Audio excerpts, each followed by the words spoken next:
The game. The Eagles got it done.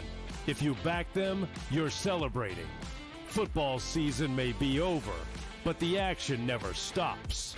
Are you ready for some baseball? At SportsGrid, we're always in the game. We bring you 24/7 betting insights, expert picks, and real-time analysis. Next big play is already in motion. Are you ready? It's smarter to be on SportsGrid. Anyone that's been to a sporting event, the atmosphere before a game, I think Game Time Decisions has that same exact atmosphere. This is our arena. This is what we do. There is going to be an energy to Game Time Decisions that you will feel night in and night out. The excitement you get when you lock your bets in, when you're figuring out what you want to do, we can zone in on the biggest games each night. I want this to be the place that people come to before the games start so they feel as ready as possible to lock in their cards. We are going to hit every single one of those markets that you need to know about. We're going to go through every single thing, and I've got a great team behind me that's going to help me get the job done. There is not going to be a better place, I promise you, than Game Time Decisions to get that new information, react to it, and be able to then bet accordingly. We will have everything at our disposal, and we will use that to our advantage. I'm Kevin Walsh. Tune into Game Time Decisions from 6 to 8 p.m. Eastern on SportsGrid. The two guys that can do it all. Too much electricity this morning. This is a good time. We're having a lot of fun. I had to do a triple take. Ka-ching! Why? Because of parity. I didn't mean to offend. Yeah, it's not going to happen. Load management is a dirty word. Let him rip. You know what? Circumstances provide the results. What? How do you do this once? Oh, Donnie, you got such a good show there. A network that is booming. The early.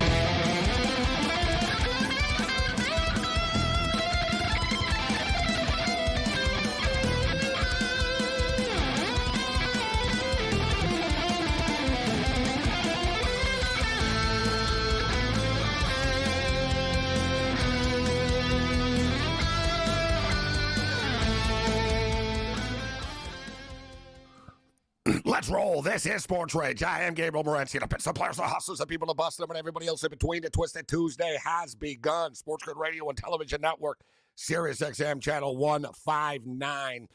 It's been a pretty wild day today, and we've got all the stuff to break down this evening. We've got a couple of games on the board still this evening as well. Let's get started. Major League Baseball as San Diego and Sacramento, the Athletics, go head-to-head once again. We've now had 4 games played in this stadium in Sacramento, and we've had 4 overs in this stadium. And the odds makers keep on posting the same number over and over. 8, 8.5. I think there might have been a 9.5 once, maybe in the second game after the first game, went way over. But I get it. There's been some pretty good pitchers that have pitched, and it really hasn't mattered. So we've got an even 8 tonight between San Diego and the Athletics. Jeffrey Springs versus Dylan Cease. Total is 8. Jackson Merrill is out. He's on the injured list right now. He's got a strained hamstring. So there's no Merrill in the lineup for San Diego, but I'm still going to play the over. I mean, we expected this stadium to be an over stadium. I expected the odds makers to post slightly higher numbers, at least until it got hot out and the extreme weather kicked in Sacramento, but they really haven't. And they're not bothered by the fact that it's 4-0 to the over. Now, it's eventually going to lose. Not every game is going to go over, but we're playing it again. We're playing the under in Seattle and Houston. We've got the under, except it's already 5.5 right now. There's runs being scored in Arizona. 2-1. Baltimore put 2 up in the first. Arizona just had the bases loaded, but they only got 1 run out of it. In-game total is currently 11.5. Baltimore are now minus 180. Washington beat the Los Angeles Dodgers convincingly again tonight. So the Dodgers lose back-to-back in the nation's capital. Washington cashes big dog. Snell gets lit up. We've had Paul Skeens on the hill here tonight. And listen, Skeens is a great pitcher. He's really, really good. But, they don't always win when he pitches. And they're kind of overpriced. And, something that's kind of flying under the radar right now, the St. Louis Cardinals, the best over team in Major League Baseball. We got a push with this one. We thought we were going to get a push with this one. And it ended up going over the number when it was all said and done. It was 6.5. We got it to 7. I guess it might have been 7 at some spots. It's been hit or miss with these totals. We've been playing a lot of unders recently this week in baseball. Maybe I should stop, actually, to be honest. At least on the East Coast games. You know, these West Coast games are a little bit different. All right, depending on the situation. Like Seattle is a situation. Right, so what was it? Tonight, Castillo and Valdez. You knew we were pulling the trigger. Sportsbook had some sort of promotion tonight. Get your money back. You got to play a three-team same-game parlay type of deal. So I played it in this game. I said there'd be no run in the first inning in Seattle and Houston, and then I played both team totals to the under. Or I played Seattle's team total under 5.5, alternate line. I played the under in the game. I basically tried to correlate it as much as I could, as much as they would let me, and it's plus money. So that's the thing. They're like, oh, yeah, we'll give you back half your money on the bet that you make. And then it's like, oh, that's a pretty cool promo. And then you read the fine print. It's like, wow, you got to take 3 selections in a same-game parlay, and it has to be at least plus 100 or better. So it's like, well, I don't know if it's really a promotion or you're forcing me to play a three-game, same-game parlay here. But nevertheless, we fell for it. I think we can hit it. The Oklahoma City Thunder up on the Lakers right now, 107-106. They've been going back and forth. In-game total 252.5 tonight. Kawhi Leonard out for the Clippers tonight. You got the Golden State Warriors and the Phoenix Suns. Golden State are laying 10.5. The NBA is just annoying, on a nightly basis. Who's playing, who isn't, and keep your eye on this in the National Hockey League over the next couple of games as well. Speaking of the National Hockey League, the Montreal Canadiens, just red hot right now. And the Canadiens were trailing 1-0 tonight to the Detroit Red Wings. They were minus 150 favorites. They come back, they win the game 4-1, and the Canadiens get big-time shocking news today. Ivan Demidov, their draft pick from a couple of years ago, has been set free by the KHL and by the Russians a lot sooner than anybody thought. Listen, that's why he fell in the draft, right? People they were like, listen, this could be the stone cold second pick of the draft, but you're not sure when you're going to get him. So they rolled the dice, the Montreal Canadiens. And I didn't mind it at the time, actually, because the Canadiens were rebuilding. I didn't think the kid was going to get here until 2027, maybe 2028 or something like that, but especially with everything that's going on geopolitically. But you have to wonder, why are the Russians doing this? In that, what's their motive? Right? Why are the Russians suddenly being so nice and letting their players go when they were so adamant about not doing it before? I think it's because it's the one thing that Putin loves so much is hockey. And I think he's trying to use hockey as some sort of a little bit of an entry into goodwill. Hey, look, see, we're not all that bad. We let the kid go. He's in the NHL, right? They're trying to get back into the international hockey community and at least play. And at some point, it's something that's going to have to be brought up. I mean, whether I don't agree with a lot of things that a lot of people and countries do, but are we really going to ban the Russian hockey team forever here? Right? I mean, we just had the Four Nations, and it really wasn't a true tournament. We could pretend it was, but it really wasn't. Russians are pretty good at hockey, so they kind of got to be part of it. But this Demidov kid, listen, man, he's 19 years old, so he literally is a kid still. Yet he's been playing against men for years, right? So he played in their MHL, which is like their minor league, and then the KHL, which is the pro league. The kid in the KHL, man, he was the rookie of the month 3 times, and he broke records as far as most points, most goals for a player under 20 in a Russian professional league. The track record is there. The production is there. He's played against men for years as well. He really is a prodigy phenom. And now the Canadiens get him for the stretch run here. And, you have to wonder, okay, this kid's a kid. Is he ready to go from it's the KHL is good, but, it's a different league than the National Hockey League. But the Montreal Canadiens reportedly are. They didn't bring him in right now not to play him, so they're going to give him a shot. There's talk about giving him a shot on the top 6 on the first 2 lines. I think they're going to have to ease him in here, and it could be hit or miss. So I'm not going to get too crazy about him having a massive impact now. But if you see the videos of this kid and you see him play, he is like a badass. Now, is it going to translate in the NHL? I guess time will tell, and we'll find out. But they're doing a lot of winning in Montreal right now, and they're going to the playoffs.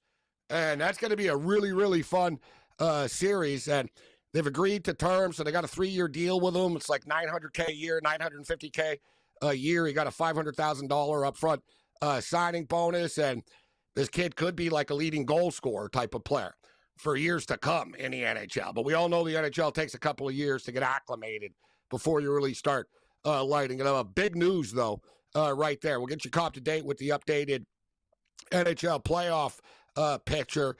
As far as the NBA is concerned, the big news from the association today, just a couple of years removed from winning a championship, Malone is out in the Mile High City. Chaos behind the scenes in Denver right now. Management not getting along with the coaching staff not getting along with the players not getting along with the coaching staff, players not getting along with other players. You can see this in real time. I mean, the Denver Nuggets have been basically coming close to fist fighting on the bench a couple of times over the last couple of weeks. A lot of stuff to break down. Let's roll.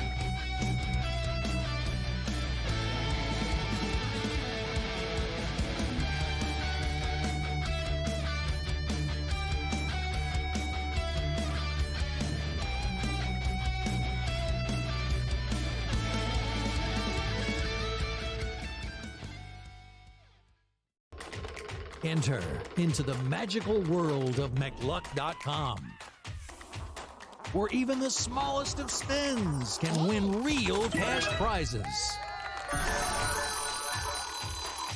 Adventure into over 1,000 of the best Vegas-style slot games. So what are you waiting for? Unlock your free welcome offer today. Join the fun where winners play and players win. Two guys that can do it all. Too much electricity this morning. This is a good time. We're having a lot of fun. I had to do a triple take. Ka-ching! Why? Because of parity. I didn't mean to offend. Yeah, it's not going to happen. Load management is a dirty word. Let him rip. You know what? Circumstances provide the results. What? How do you do this once? Oh, Donnie, you got such a good show there. A network that is booming. The Early Line, only on SportsGrid. Anyone that's been to a sporting event, the atmosphere before a game, I think Game Time Decisions has that same exact atmosphere. This is our arena. This is what we do. There is going to be an energy to Game Time Decisions that you will feel night in and night out. The excitement you get when you lock your bets in, when you're figuring out what you want to do, we can zone in on the biggest games each night. I want this to be the place that people come to before the games start so they feel as ready as possible to lock in their cards. We are going to hit every single one of those markets that you need to know about. We're going to go through every single thing, and I've got a great team behind me that's going to help me get the job done. There is not going to be a better place, I promise you, than Game Time Decisions to get that new information, react to it, and be able to then bet accordingly. We will have everything at our disposal, and we will use that to our advantage. I'm Kevin Walsh. Tune into Game Time Decisions from 6 to 8 p.m. Eastern on SportsGrid.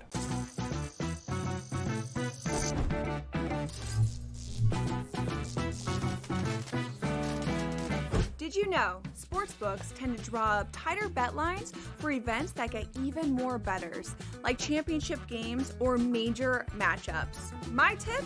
Try betting on less popular sports. You might have a better shot at beating those odds. Now, go get lucky. See you in Las Vegas. Let's get lucky.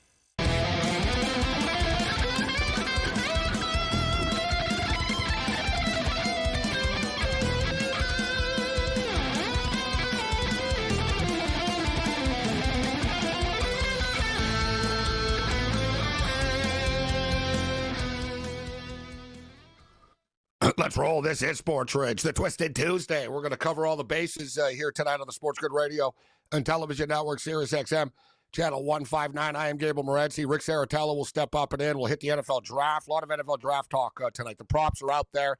Numbers are bouncing around. The predictions are flying fast and furious right now. We got a bunch of Major League Baseball games going on that we'll keep our eye on. They keep on posting these low totals in Sacramento.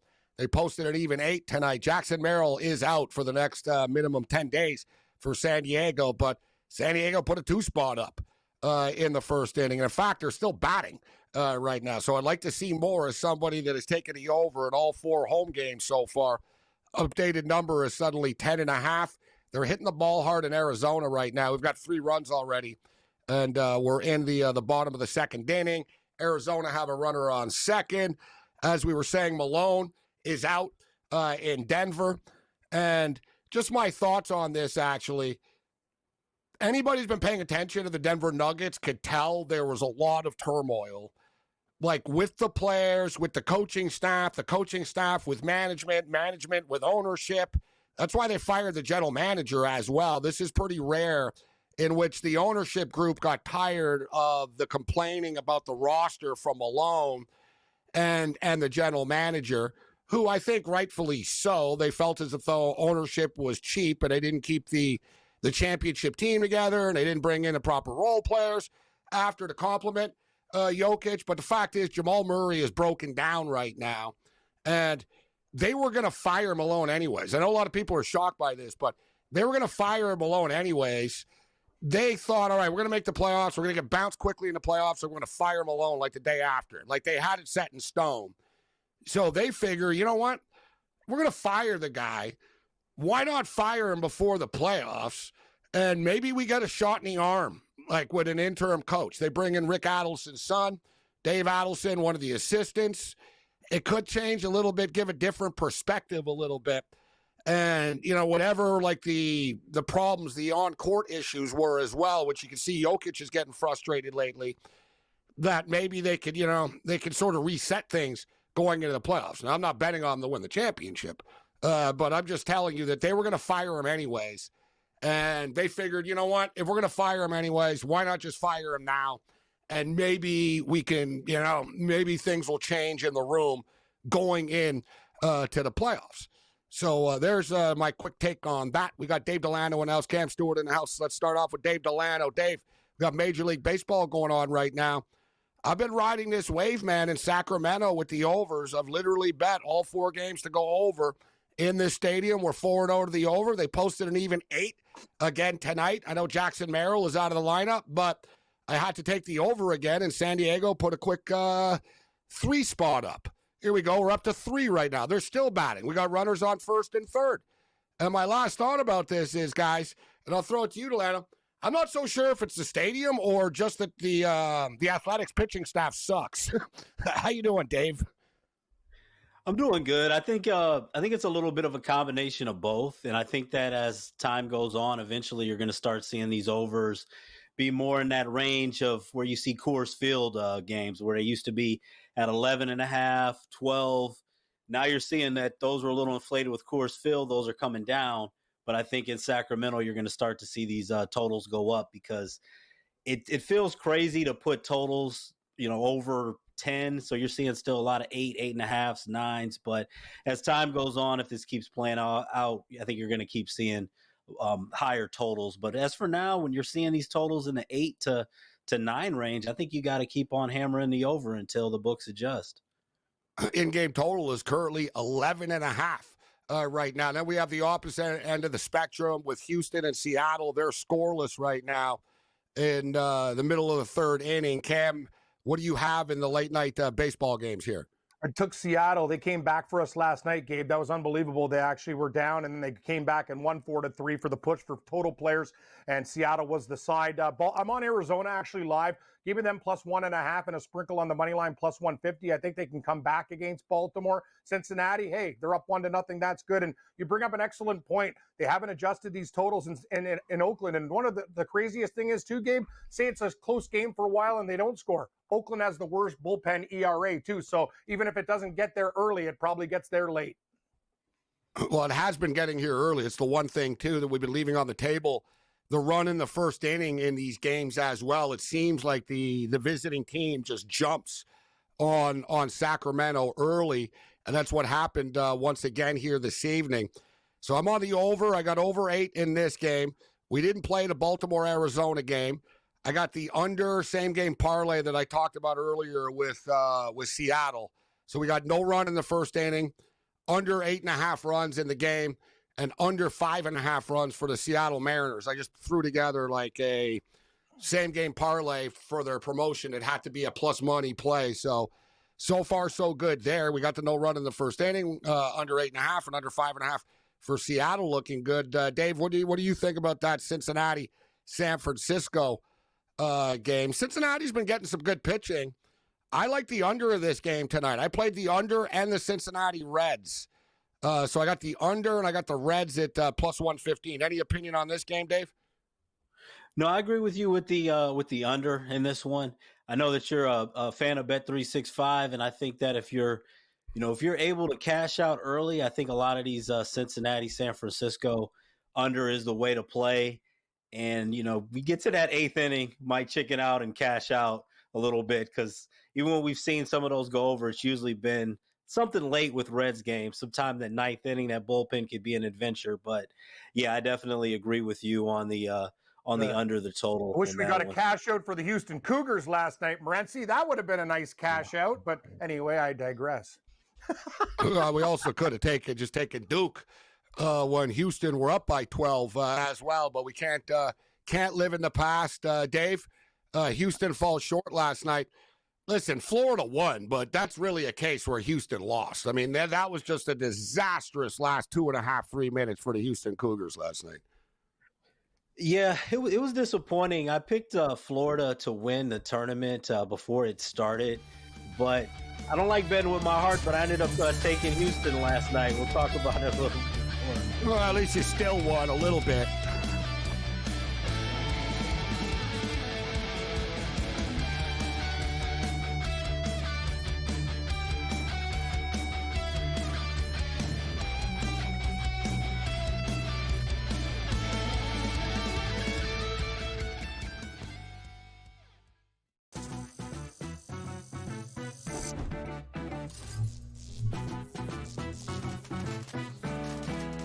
Did you know sportsbooks tend to draw up tighter bet lines for events that get even more bettors, like championship games or major matchups? My tip? Try betting on less popular sports. You might have a better shot at beating those odds. Now, go get lucky. See you in Las Vegas. Let's get lucky. The two guys that can do it all. Too much electricity this morning. This is a good time. We're having a lot of fun. I had to do a triple take. Ka-ching! Why? Because of parity. I didn't mean to offend. Yeah, it's not going to happen. Load management is a dirty word. Let him rip. You know what? Circumstances provide the results. What? How do you do this one? Oh, Donnie, you got such a good show there. A network that is booming. The Early Line, only on SportsGrid.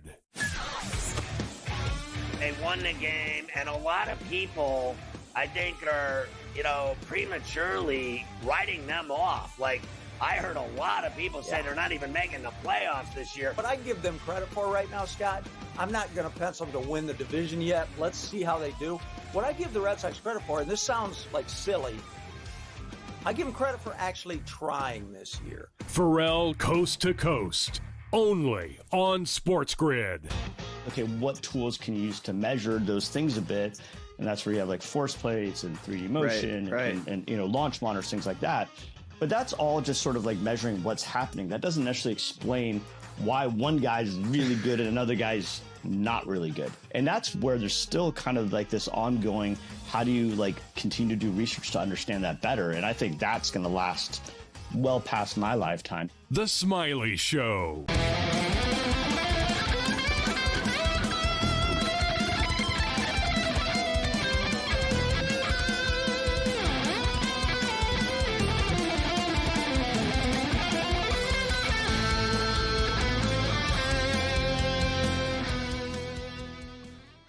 $129-116 for the Oklahoma City Thunder right now. As far as Malone is concerned in Denver, we'll get Delano's thoughts on it as far as the Nuggets, because I know you haven't given up on the Nuggets as a whole yet, but it's I'm not surprised it happened. And like I said, they were going to fire him in the offseason, right? So they figured out, we're going to do this anyways. Let's just do it now. And maybe, things work out better for us in the playoffs because management didn't like the direction, the culture of the room and all that type of stuff. But Malone joins the long list, guys, of coaches who win a championship, and then literally like a year or two later, you're either arguing with the players, you want more money, you think you're a star coach, or they turn on you, you've upset the players so much. Like, Malone is a hard ass, so he pushes them really hard. They won, so eventually they're going to tune him out as well. But think about it, guys. Nick Nurse in Toronto. Nurse, same thing. He got frustrated. He didn't want to play young players. Raptors told him, listen, we're not very good. We got to rebuild. And him and Masai really started to clash. Younger, players on the Raptors started to tune Nurse out, and Nurses in Philadelphia hating life suddenly right now. Vogel, they threw out of the bus with the Lakers. Win the championship, they dispose of them like, you were not even part of it. Like, you know what I mean? You're the one to blame now that we're not good a year later. You're the one to blame. Budenholzer, I don't think Budenholzer is very good, actually. Like, to be honest. And we see Budenholzer, the modern player doesn't seem to respect Budenholzer very much, but he's another one that won and is gone. Now, Malone, 4 of the last 6 championship head coaches, Dave, are not with the teams anymore. It's pretty wild stuff in the NBA. Like I said, you win a championship with a team in the NBA, and it seems like I said, it's like you've gotten everything you can out of them, and it can't get better after that for you. Yeah, I don't buy it making sense with 3 games left.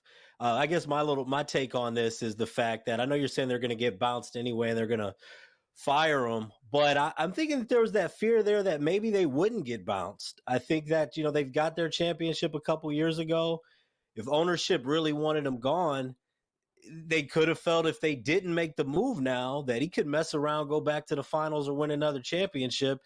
And then you really can't tell him anything. And it's and then he's more in control. So maybe I feel like it was a little bit of a 4-game losing streak, even though one of the, the starters didn't even play in one of those games.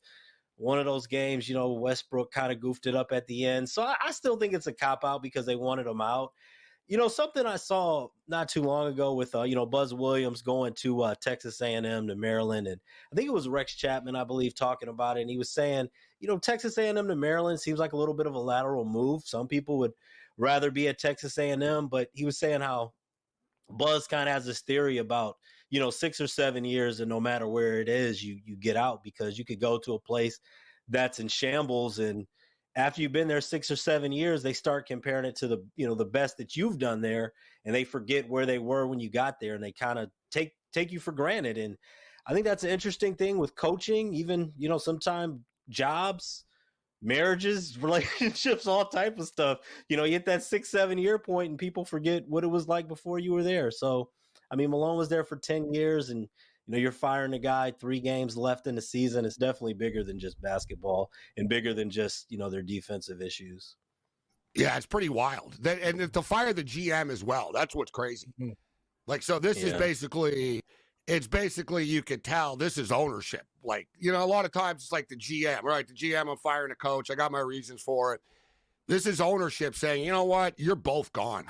You've got to get out of the building right now. But look, man, this is a league that Luka Doncic just got traded a couple of months, last month or whatever, right? The NBA is wild. I think back, too. Look at Luka Doncic, guys. Think about this, Dave, with Luka Doncic. Carlisle willingly walked away from that. He had Luka Doncic, one of the youngest star players. It's 2 times that. He's not, you know what I mean? People call out Nico Harrison now, but Carlisle saw the same thing. He wanted no part of the Mavericks. He said, I'm going to go to coach the Indianapolis Pacers instead of Luka Doncic, who was 23 at the time, 22, 23 years old. It's a wild league, man. There's so much drama behind the scenes in this league that people have to deal with that it implodes. Look at Pat Riley in Miami now, guys. Everyone's mocking him. Oh, he's got to leave. And the guy's a freaking legend, and now, nobody wants to play for him suddenly.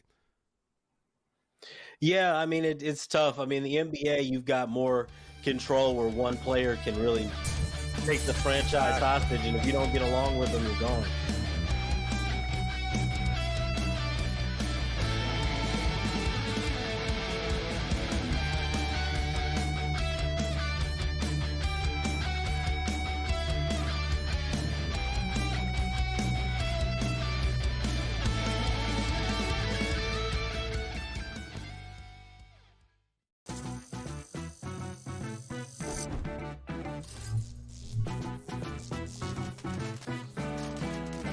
Did you know sportsbooks tend to draw up tighter bet lines for events that get even more bettors, like championship games or major matchups? My tip, try betting on less popular sports. You might have a better shot at beating those odds.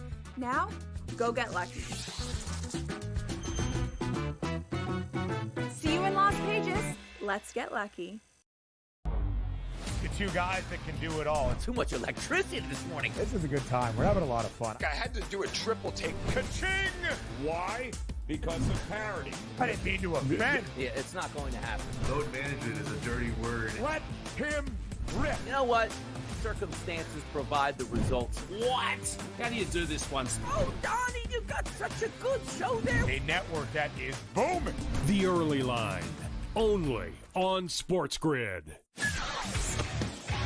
They won the game, and a lot of people, I think, are, prematurely writing them off. Like, I heard a lot of people say they're not even making the playoffs this year. What I give them credit for right now, Scott, I'm not going to pencil them to win the division yet. Let's see how they do. What I give the Red Sox credit for, and this sounds like silly, I give them credit for actually trying this year. Pharrell Coast to Coast, only on SportsGrid. Okay, what tools can you use to measure those things a bit? And that's where you have like force plates and 3D motion and launch monitors, things like that. But that's all just sort of like measuring what's happening. That doesn't necessarily explain why one guy's really good and another guy's not really good. And that's where there's still kind of like this ongoing, how do you like continue to do research to understand that better? And I think that's going to last well past my lifetime. The Smiley Show.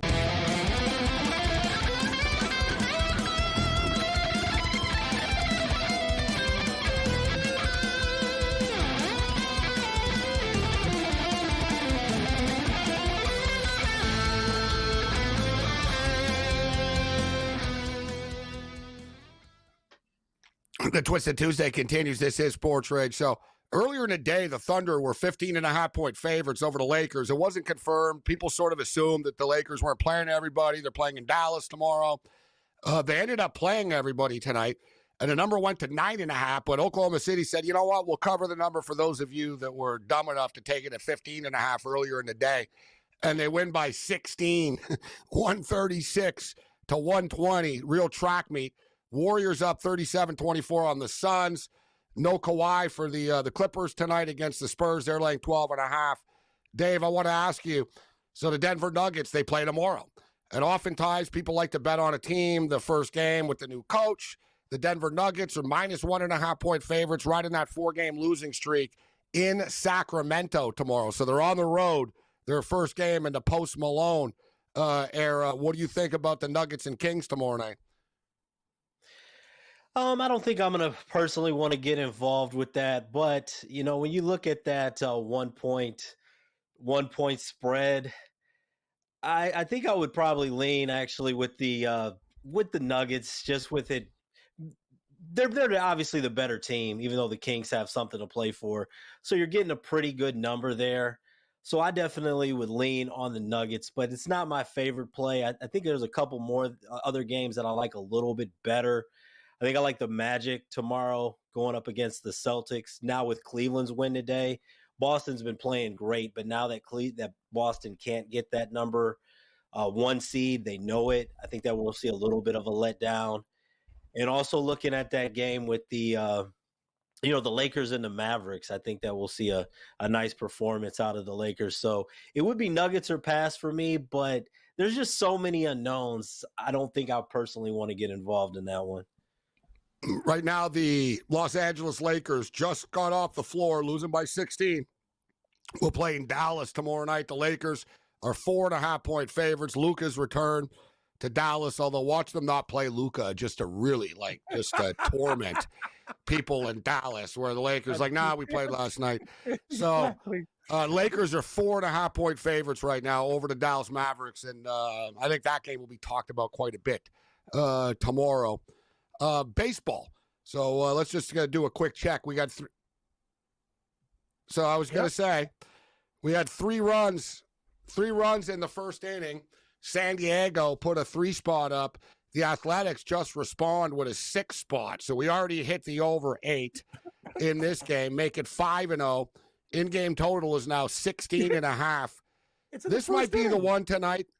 This might be the one tonight that they actually realize, you know what, we've got to do something about this. We can't just keep putting 8s up. But clearly people aren't betting it that much. Otherwise, they would have moved the number. But this is amazing. I can't believe this. 16.5 right now as the Athletics put a 6 spot up on Dylan Cease in the bottom of the first inning. We got 9 runs up on the board. Wow. Arizona and Baltimore tied at 2, top of 4. Houston and Seattle scoreless, top of 4. It really is amazing, Dave, how the Mariners just on a yearly basis can't hit. They have great pitching, and it's the same thing every year. It's deja vu all over again with this team. No, absolutely. And I mean, their home ballpark, T-Mobile Park, it's always a great place for unders. I think tomorrow with Castillo and Brown on the mound is probably going to be another good spot for the under there between Houston and Seattle, and probably another good spot for the over tomorrow in the game involving the A's. A couple other ones that I like. I really like the under. I was on the under today in the game between the Twins and the Royals.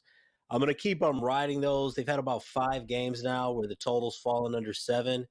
You got Joe Ryan. He's coming off of a rough start against the Astros, but that's not too much of a surprise. I wouldn't overreact to that because he's struggled in his career in a small sample size against them. But a 6-0 1.49 on run average against the Royals, and also going up against Lugo. And both of those bullpens have performed better than expected. So I really like that under. And now it's up to 8. I really like that under 8 tomorrow in that game between the Royals and the Twins.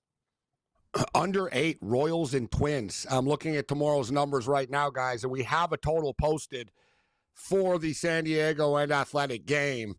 9.5 tomorrow. That's what it currently is right now. Beto and Vasquez on the hill. So they have sort of somewhat adjusted. We got a 9.5 on the board here. We'll see if it continues to move right now. Blue Jays lost 3 straight against the Mets. Now they've bounced back 2 straight against the Boston Red Sox. You've got Houck on the hill here tomorrow against Gossman, Dave. Gossman plus 105. Total is 8 in this baseball game. Blue Jays have been they're a competitive team. They were a good ticket tonight at plus 185. I decided to roll the dice with them tonight. They got it done, but it might be pushing it to ask them to win 3 in a row in Boston tomorrow. Any opinion on the Blue Jays and Red Sox, Dave? Yeah, I mean, it really begging you almost to take the Blue Jays at that price.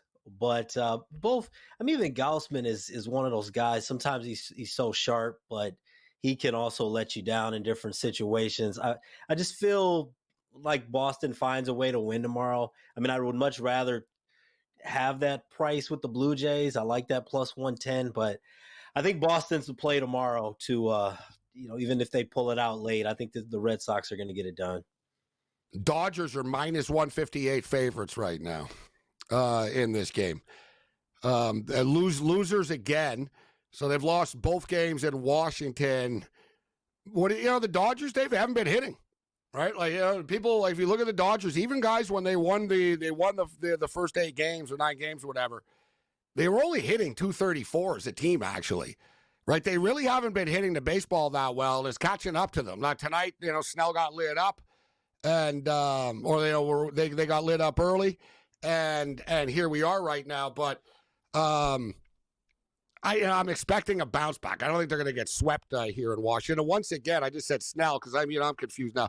It was like last night, Cam.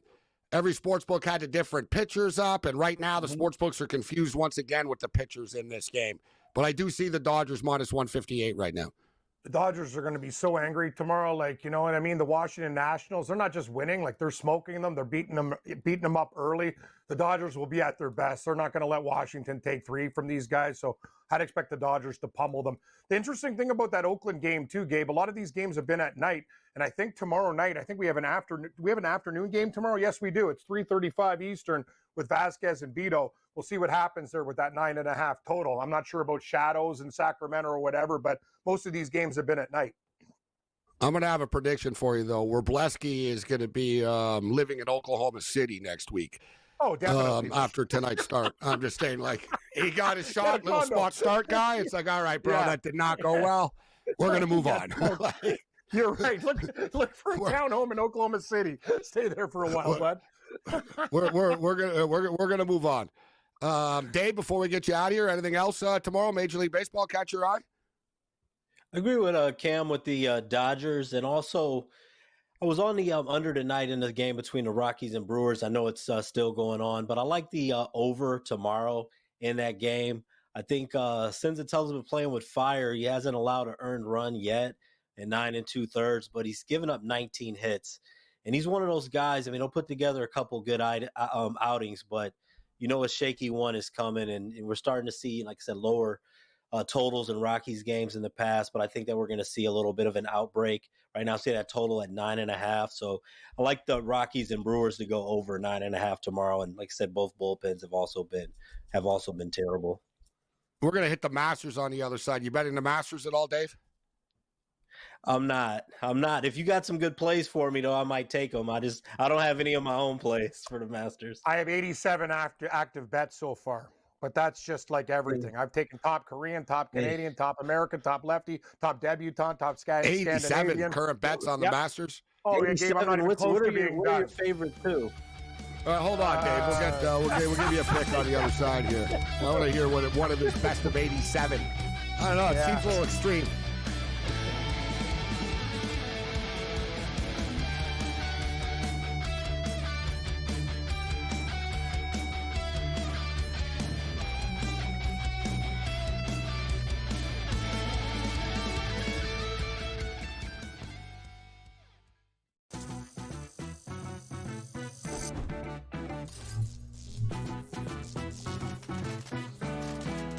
Did you know sportsbooks tend to draw up tighter bet lines for events that get even more bettors, like championship games or major matchups? My tip, try betting on less popular sports. You might have a better shot at beating those odds.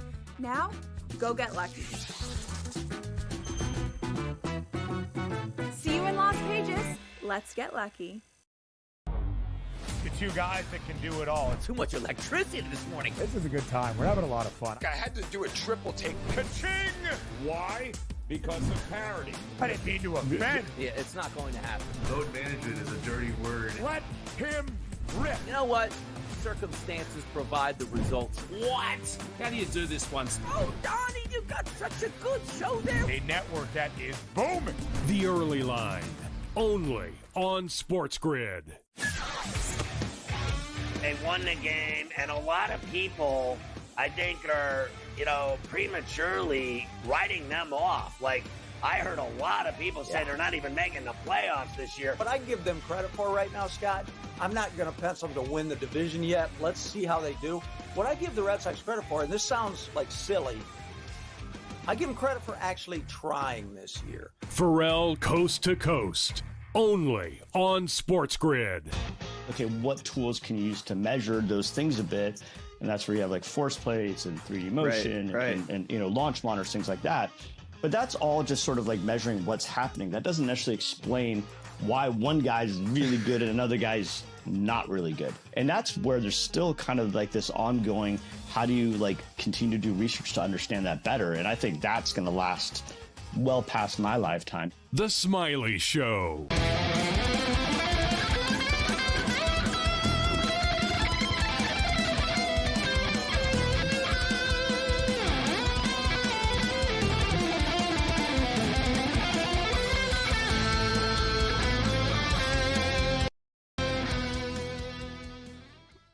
Rick Saratello is going to join us after. We're going to talk about the NFL draft. We got all the props up for you, player positions, get into the UFL a little bit. And Dave, I know you like to sprinkle on these other leagues. UFL, it was an ugly week too in the UFL. Like Arlington were 11-point favorites and they scored 11 points in the game. You know what I mean? They were like, which was quite a surprise because Arlington looked so good in week one. The DC Defenders and Memphis, kind of an ugly game as well. It's been kind of a sloppy start. I thought, there was a couple of good games in week one, actually, a couple of competitive games, but I can't dispute week two was ugly. And, if anything I take away from this league is, you know what, be careful when betting an over because these offenses are really, really struggling right now in this league. Yeah, and you're starting to see these totals come down quite a bit from before, even like 3 or 4 points.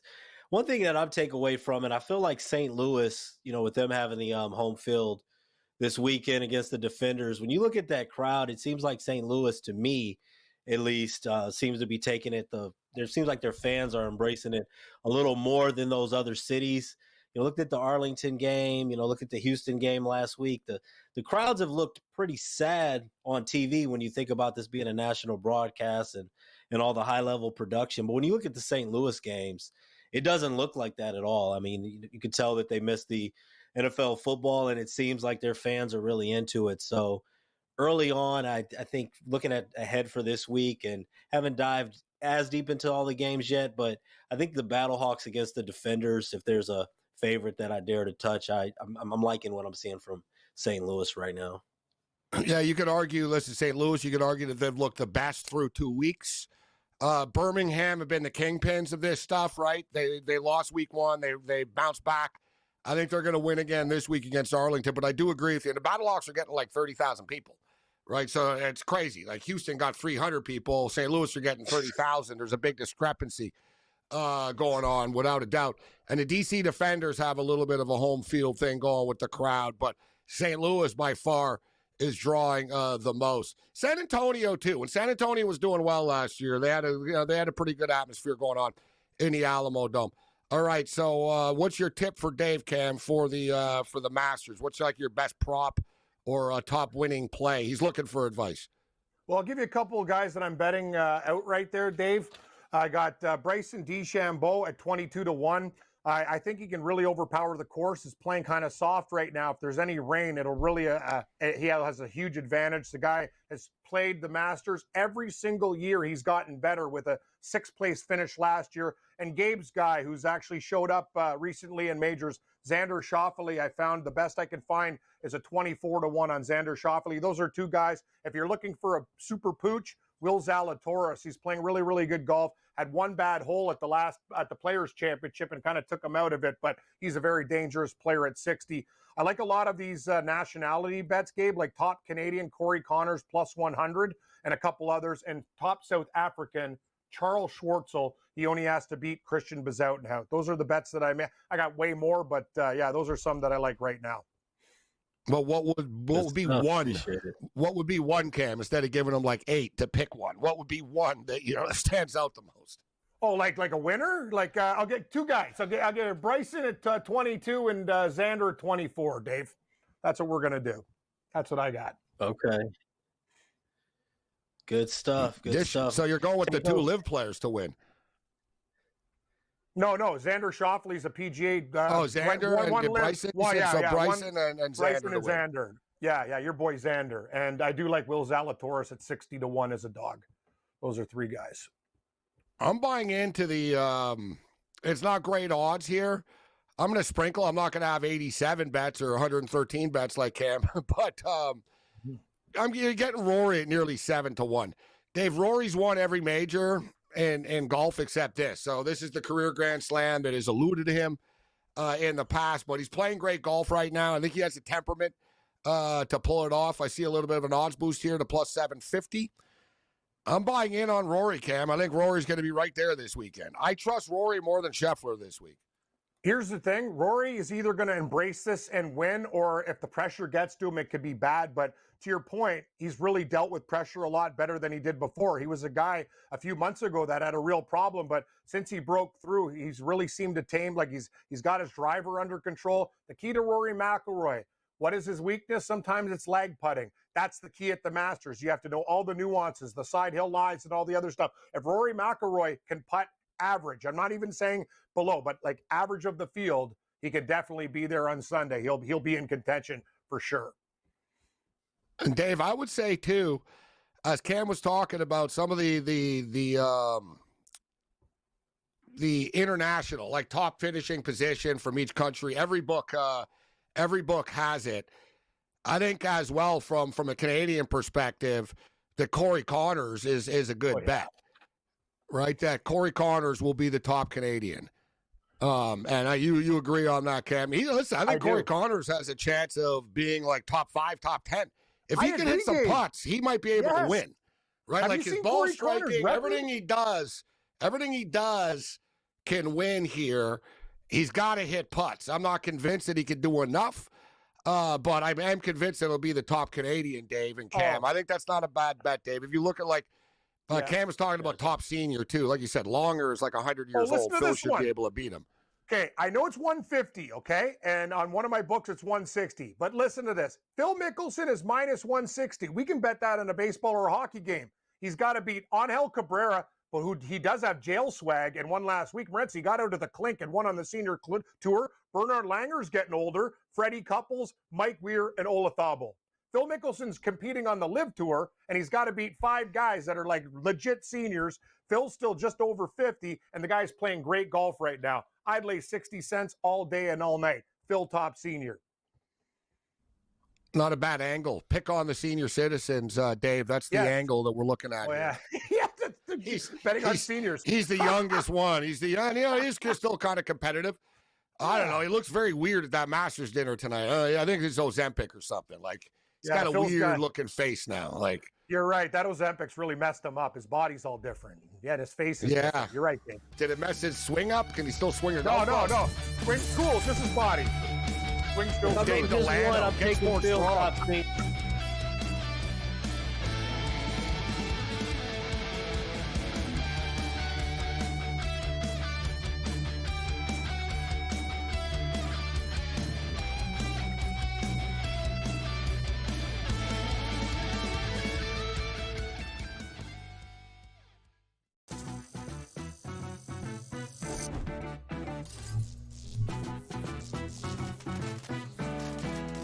Did you know sportsbooks tend to draw up tighter bet lines for events that get even more bettors, like championship games or major matchups? My tip? Try betting on less popular sports. You might have a better shot at beating those odds. Now, go get lucky. See you in Las Vegas. Let's get lucky. The 2 guys that can do it all. Too much electricity this morning. This is a good time. We're having a lot of fun. I had to do a triple take. Ka-ching! Why? Because of parity. I didn't mean to offend. Yeah, it's not going to happen. Load management is a dirty word. Let him rip. You know what? Circumstances provide the results. What? How do you do this one? Oh, Donnie, you got such a good show there. A network that is booming. The Early Line, only on SportsGrid. They won the game, and a lot of people, I think, are, prematurely writing them off. Like, I heard a lot of people say they're not even making the playoffs this year. What I give them credit for right now, Scott, I'm not going to pencil them to win the division yet. Let's see how they do. What I give the Red Sox credit for, and this sounds like silly, I give them credit for actually trying this year. Pharrell Coast to Coast, only on SportsGrid. Okay, what tools can you use to measure those things a bit? And that's where you have like force plates and 3D motion and launch monitors, things like that. But that's all just sort of like measuring what's happening. That doesn't necessarily explain why one guy's really good and another guy's not really good. And that's where there's still kind of like this ongoing, how do you like continue to do research to understand that better? And I think that's going to last well past my lifetime. The Smiley Show.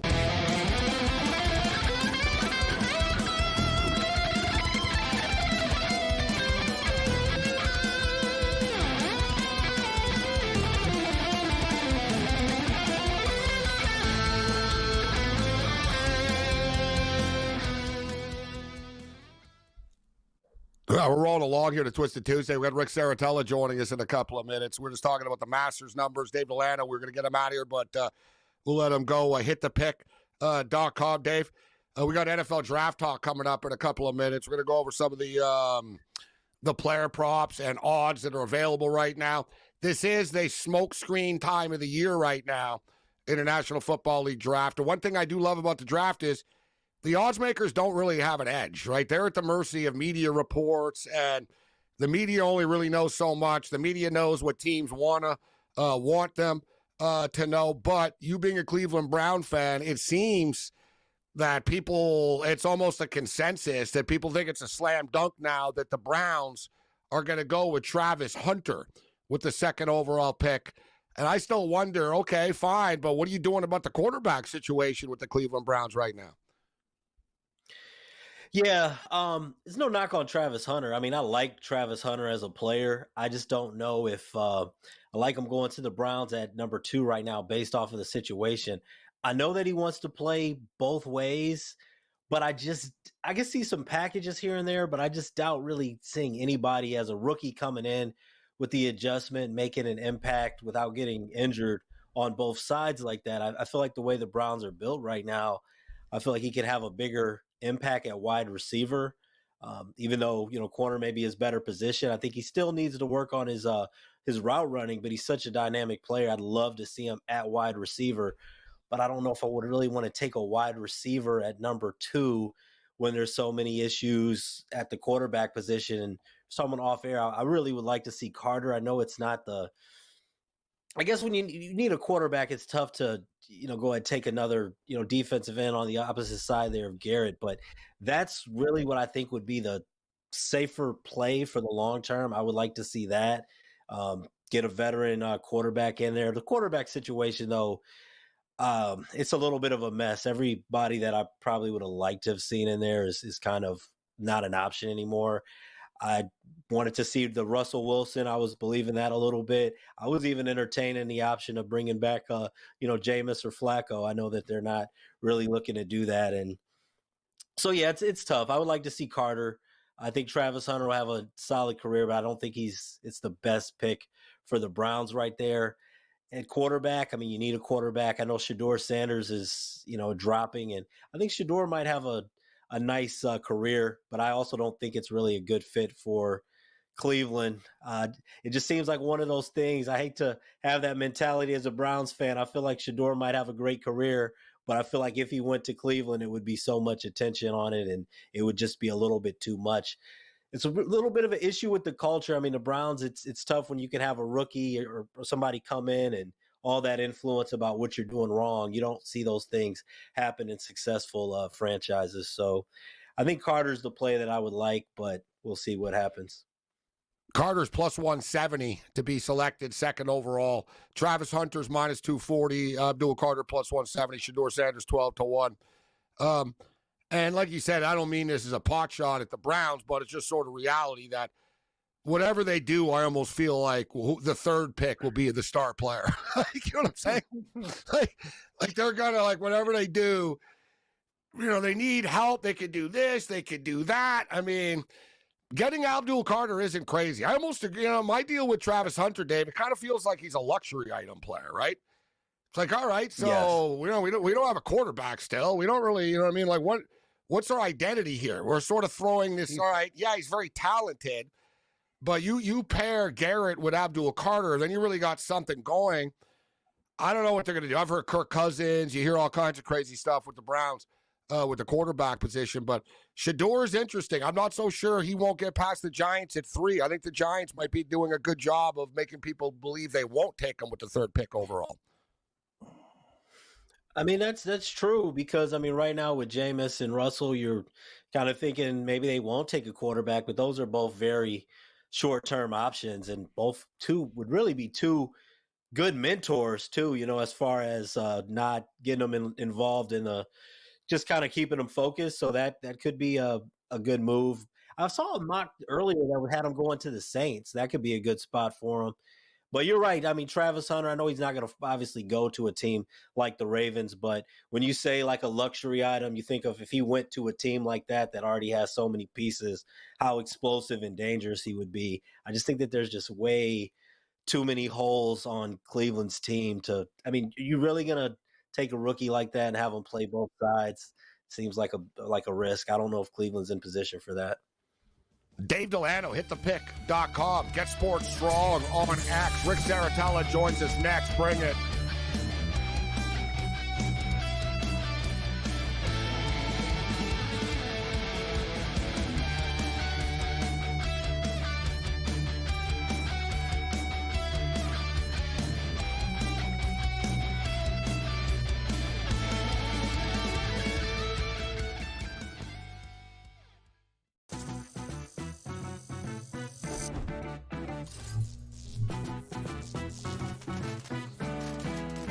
Did you know sportsbooks tend to draw up tighter bet lines for events that get even more bettors, like championship games or major matchups? My tip?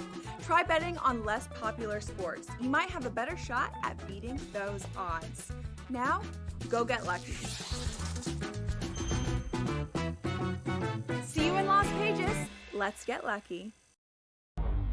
The two guys that can do it all. Too much electricity this morning. This is a good time. We're having a lot of fun. I had to do a triple take. Ka-ching! Why? Because of parity. I didn't mean to offend. Yeah, it's not going to happen. Load management is a dirty word. Let him rip. You know what? Circumstances provide the results. What? How do you do this one? Oh, Donnie, you got such a good show there. A network that is booming. The Early Line, only on SportsGrid. They won the game, and a lot of people, I think, are, prematurely writing them off. Like, I heard a lot of people say they're not even making the playoffs this year. What I give them credit for right now, Scott, I'm not going to pencil them to win the division yet. Let's see how they do. What I give the Red Sox credit for, and this sounds like silly, I give them credit for actually trying this year. Pharrell Coast to Coast, only on SportsGrid. Okay, what tools can you use to measure those things a bit? And that's where you have like force plates and 3D motion and launch monitors, things like that. But that's all just sort of like measuring what's happening. That doesn't necessarily explain why one guy's really good and another guy's not really good. And that's where there's still kind of like this ongoing, how do you like continue to do research to understand that better? And I think that's going to last well past my lifetime. The Smiley Show.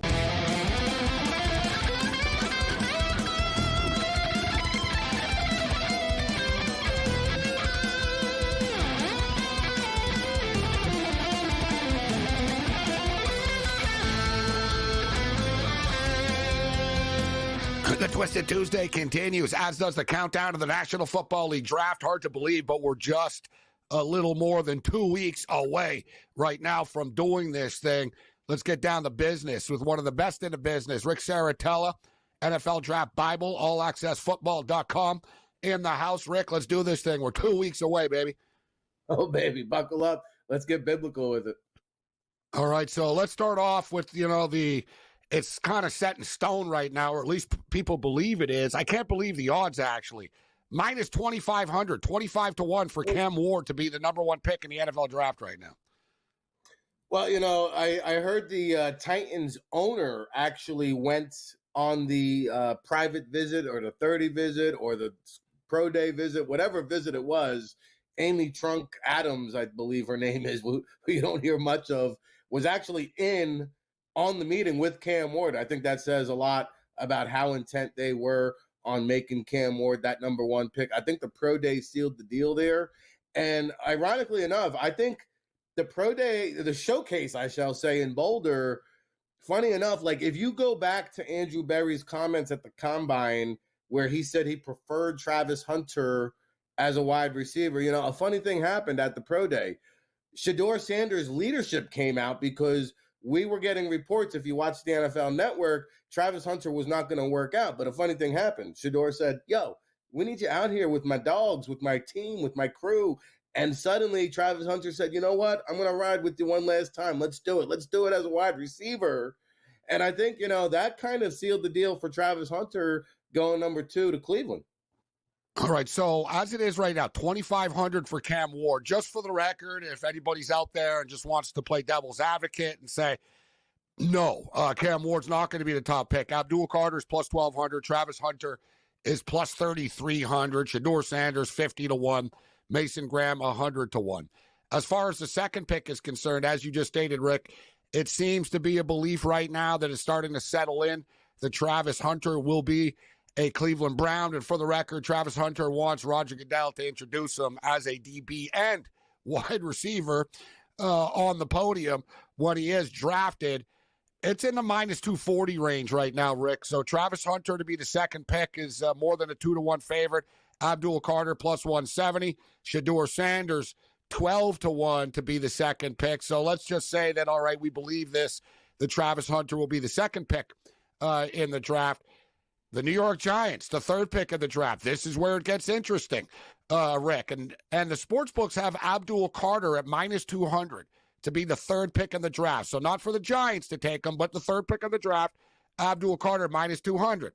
You could argue, okay, you add him to a defensive line. It's already got a ton of talent, and it would be a very impressive defensive line. Travis Hunter is plus 200, but we think he's going to go second. Shedeur Sanders is plus 450 right now to go to the New York Giants. What are your thoughts on what the Giants are thinking right now, Rick? You know, Gabe, I don't see how this pick isn't Shedeur Sanders because, quite frankly, there are no more do-overs in New York.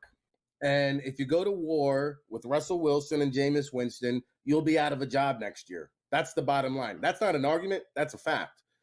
Okay, so you got to go Shedeur Sanders.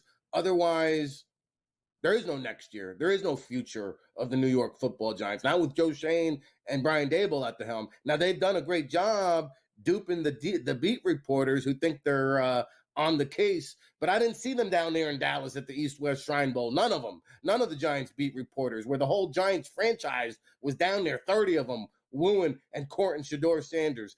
I don't see it with Abdul Carter Jr.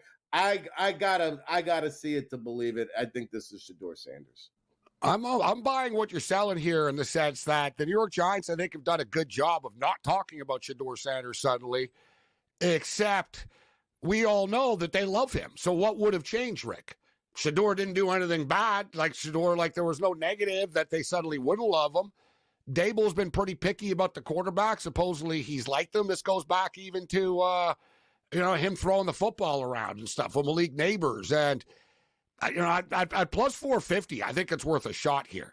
As you stated, if you were a really good football team, yeah, sure, all right, let's get Abdul Carter here. But if you're the Giants, you got Russell Wilson. You brought it up. We talked about it last week. Russell Wilson's on a one-year deal. Who cares? It's $10 million, upwards of 20 if he hits incentives. Jameis Winston's brought in on, $4 million a year or something like that. So it seems, it makes a lot of sense right now. But the sports books, they're at the mercy of the media, Rick, and the media has been burying Shedeur Sanders. So Shedeur Sanders right now, his draft position has fallen to 8.5 as far as the prop is concerned. 8.5, and a lot of people in the Bayou are really praying that he's going to fall to 9 because they'll pull the trigger in New Orleans. But over 8.5 is minus 200, Rick. So they think it's going to be an upset if Shedeur Sanders goes in the top 8 picks. Plus 160 right now to be a top 8 pick. I mean, the scrutiny this young man has received, you think back at the polarizing prospects throughout NFL draft history. I mean, this guy's been more scrutinized than Ryan Leaf. I can't think of a quarterback that's been under the microscope. Nobody talks about anything positive that he does. It's all negative, negative, negative. And all he's done is resurrect 2 programs from the ashes. I mean, I don't get it. I think we're going to look back and see what a grave mistake and how much the media underestimated Shedeur Sanders. Yeah, I am a Shedeur Sanders fan, and I get it. It's part of the smear campaign, but he seems to be getting it more than some others have in the past. So 8.5 for Shedeur Sanders. Over 8.5 is minus 200. Under 8.5 is plus 160. The New England Patriots are an interesting team as well, Rick. They've got a lot of holes to fill. Vrabel is a meat and potatoes guy. You got to protect your franchise quarterback. What do you think the Patriots are going to do? As we look at the 4th overall pick, Will Campbell is the favorite at plus 100. Membao is plus 300. Abdul Carter is plus 350. What do you think? Are they going to go offensive line? The sportsbooks seem to think so. Well, I mean, if we stick to our gut, Abdul Carter is going to be on the board for them. I think they'd have to pull the trigger. I know they signed Harold Landry from Tennessee, who was with Vrabel down there. But why not pair him, bookends, Abdul Carter, Harold Landry? You got Christian Barmore in the center of that defensive line. They signed Milton Williams. I mean, you'd arguably have the best defensive line in the entire National Football League. I understand Will Campbell. I understand Armand Membo. You want to protect Drake May. Membo's another funny one because prior to his combine performance, nobody had him pegged as a top tackle or coming off the board that high. But I think, if Carter is on the board, I mean, that's great value, what you said, plus 350. That, you know what, and it's pretty good value for the Patriots as well, right? I mean, some people would have Carter graded number one. I know different teams have different power rankings, but if you're a team and you're able to get Abdul Carter with the 4th pick, you're going to be pretty happy, aren't you? Absolutely. You're going to do cartwheels handing in that podium card. Rick Saratella in the house with us. So Shador at plus 450 to the Giants, just throwing out some value picks here. Abdul Carter plus 350 to the New England Patriots. The Jacksonville Jags are drafting 5th, and people, mock drafts have the Jags all over the place. Mel Kiper has done 5 mock drafts, and he said he's more convinced about any player going to a certain team than Mason Graham.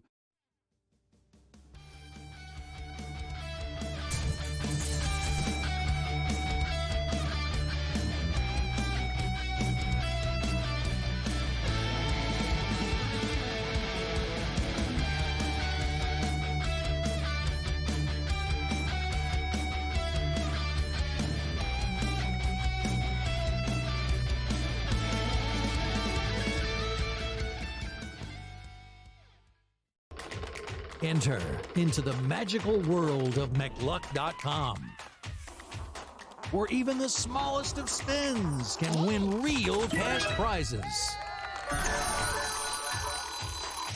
Adventure into over 1,000 of the best Vegas-style slot games. So what are you waiting for?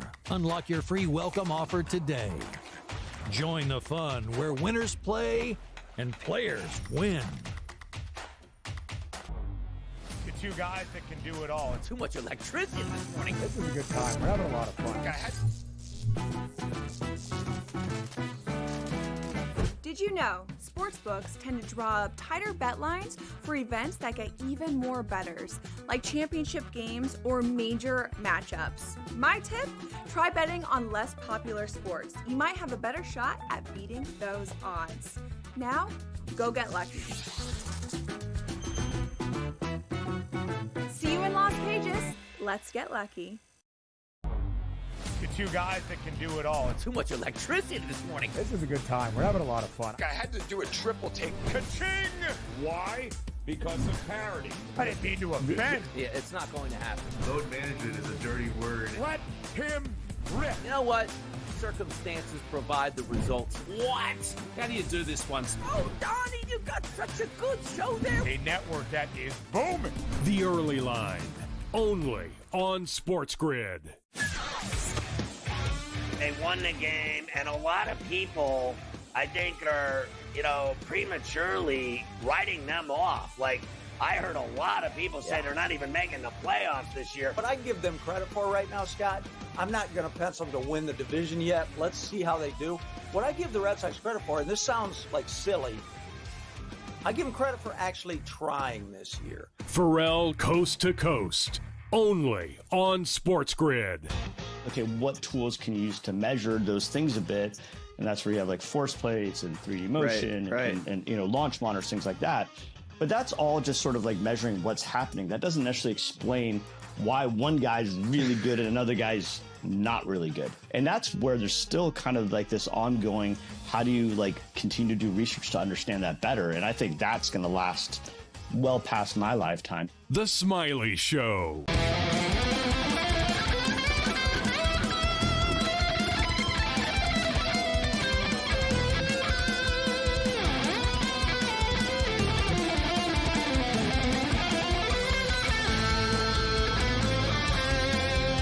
Twisted Tuesday continues. This is SportsRage. I am Gabriel Morency, SportsGrid Radio and Television Network, Sirius XM, Channel 159. We're just talking NFL Draft with Rick Saratella right now, NFL Draft Bible, allaccessfootball.com, talking about the Jags. We were on the 5th pick when we went to the break, Rick. So they have a lot of options, though, and they have a new coach in here right now. Mason Graham does make a lot of sense. Obviously, I'm a big Mason Graham fan, but I'm seeing some people think that they're going to surprise people and go with Ashton Genty with the 5th pick. Ashton Genty is plus 800 to be the 5th pick. Mason Graham minus 150. Membao plus 550. Jalen Walker, as you were just discussing as we went in the break, plus 700, Rick, and then Genty plus 800. And then Tyler Warren, 9-1. Well, I will say this, like Ashton Genty to me feels more like a luxury pick for a contending team that maybe can afford to take a running back there. I don't see the Jaguars being a running back away from contending. Now, Trevor Lawrence is coming off, I think, a throwing shoulder injury. Maybe they want to alleviate some pressure there. I can understand that logic. We did talk about the offensive linemen. Like, if Shador goes 3 and Carter goes 4, well, then the Jaguars would also have the opportunity to take the best offensive tackle. So maybe Will Campbell or Armand Membo, I don't know what the odds are there, could have value. As far as the Ashton Genty is concerned, the Raiders, who go right after the Jags, they're the overwhelming favorites to get Genty. Minus 140. The Chicago Bears are plus 230. Cowboys are plus 900. So as you just stated, and I understand your point, Rick, and hell, even Saquon Barkley, as good as he is, he was drafted on a not a very good New York Football Giant team, and they still weren't very good with him, right? So it's right. I mean, the facts are facts, but the Raiders a little bit different, even though they're not technically a good team per se, but they also have a coach. He's not 32 years old, right? I mean, Pete Carroll brought in Geno Smith right now. They're trying to win now. Right, I don't think the Raiders are building for the future right now. They're trying to piece something together pretty quickly here, and Ashton Genty would be a pretty big piece of what they would like to do. Pete Carroll's always had that bell cow running back. Yeah, it makes too much sense, right? It just Carroll brings instant credibility. They're going to be respectable. Like the combination of Pete Carroll and Geno Smith, this is a 500 team out of the gate. So if they can get a guy like Genty, which ironically, Tom Brady in New England never really had a bell cow running back, but it would make a lot of sense in terms of what the Raiders are trying to do. Now, one of the interesting scenarios here is if we believe the Giants beat reporters and they go Abdul Carter, well, suddenly Shador Sanders is there for the take. And wouldn't that be interesting to see Shador in the silver and black? Very interesting. And, a team that it seems would make a lot of sense, but as I stated, this went Geno Smith, and they paid him pretty significantly as well.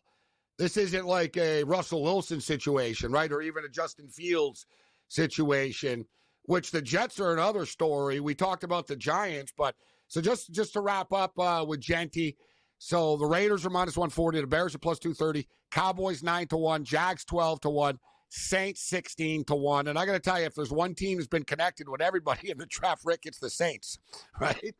Kellen Moore liked Jackson Dart, but now they're thinking, oh, my God, Shador Sanders might be there with the 9th pick. I've heard the Saints connected to a lot of different players. They've got a lot of holes to fill here, but Kellen Moore would no doubt like to get a quarterback, sit him behind Carr for a year. What are you hearing about the Saints right now? Now we'll get to the Jets.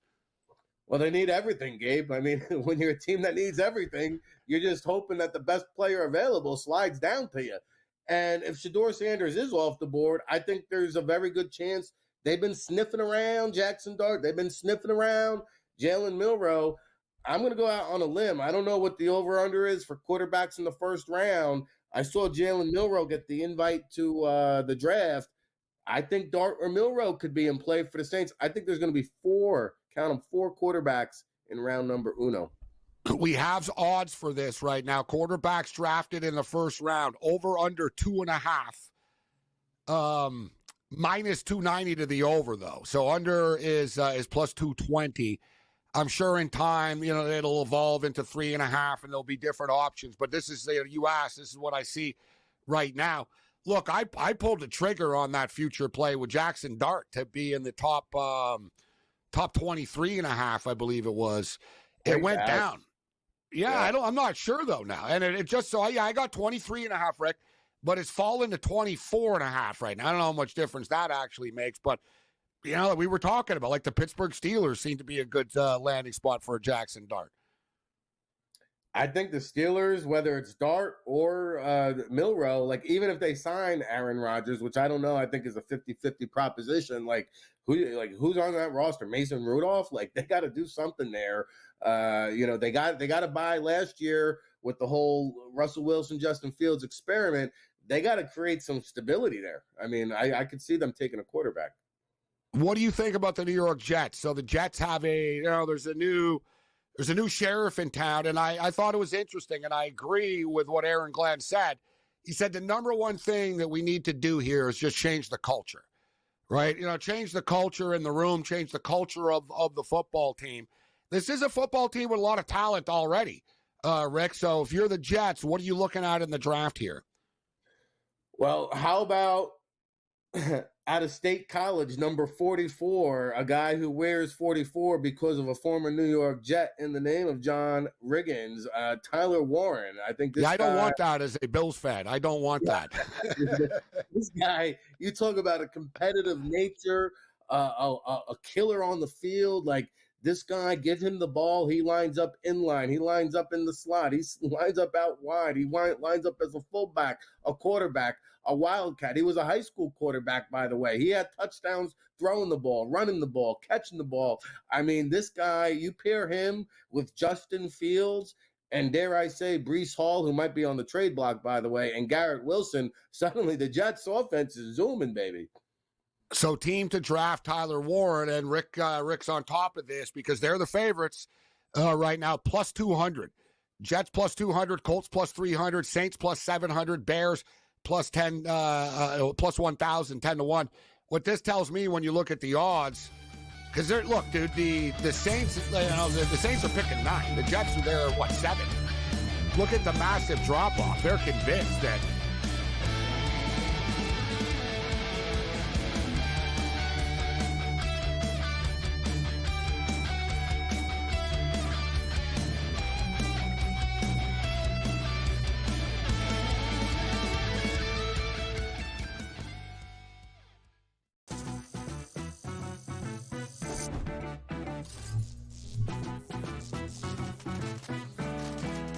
Did you know sportsbooks tend to draw up tighter bet lines for events that get even more bettors, like championship games or major matchups? My tip, try betting on less popular sports. You might have a better shot at beating those odds. Now, go get lucky. See you in Las Vegas. Let's get lucky. Two guys that can do it all. Too much electricity this morning. This is a good time. We're having a lot of fun. I had to do a triple take. Ka-ching! Why? Because of parity. I didn't mean to offend. Yeah, it's not going to happen. Load management is a dirty word. Let him rip. You know what? Circumstances provide the results. What? How do you do this one? Oh, Donnie, you got such a good show there. A network that is booming. The Early Line, only on SportsGrid. They won the game, and a lot of people, I think, are, prematurely writing them off. Like, I heard a lot of people say they're not even making the playoffs this year. What I give them credit for right now, Scott, I'm not going to pencil them to win the division yet. Let's see how they do. What I give the Red Sox credit for, and this sounds like silly, I give them credit for actually trying this year. Pharrell Coast to Coast, only on SportsGrid. Okay, what tools can you use to measure those things a bit? And that's where you have like force plates and 3D motion and launch monitors, things like that. But that's all just sort of like measuring what's happening. That doesn't necessarily explain why one guy's really good and another guy's not really good. And that's where there's still kind of like this ongoing, how do you like continue to do research to understand that better? And I think that's going to last well past my lifetime. The Smiley Show.